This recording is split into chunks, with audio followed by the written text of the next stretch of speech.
یہ صورت ہر کام میں فتح اور دشمنان دین پر غلبہ پانے کے لیے بہت ہی لاجواب ہے۔ ایک حدیث میں ہے، ابن سعد بن حاربہ رضی اللہ تعالیٰ عنہ سے روایت ہے کہ جب حضرت جبرائیل علیہ السلام اس صورت کو لے کر آئے تو عرض کی کہ یا رسول اللہ، یہ صورت آپ کو مبارک ہو۔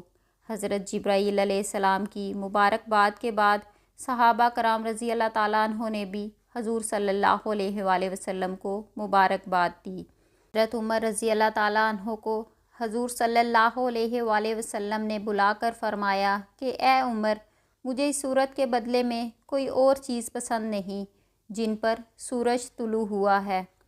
حضرت انس رضی اللہ تعالیٰ عنہ سے روایت ہے کہ جب رسول اللہ صلی اللہ علیہ وآلہ وسلم حدیبیہ سے تشریف لا رہے تھے، آپ پر سورت فتح نازل ہوئی۔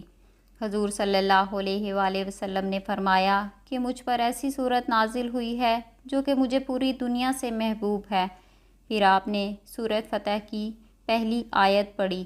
صحابہ نے عرض کیا، خوب اے اللہ کے نبی، اللہ تعالیٰ نے اسے بیان فرما دیا، جو آپ کے ساتھ وہ کرے گا، لیکن وہ ہمارے ساتھ کیا کرے گا؟ اس کے بعد اللہ تعالیٰ نے یہ نازل فرمایا، لِيُدْخِلَ الْمُؤْمِنِينَ وَالْمُؤْمِنَاتِ، تاکہ اللہ تعالیٰ مومن مردوں اور عورتوں کو جنت میں داخل فرمائے۔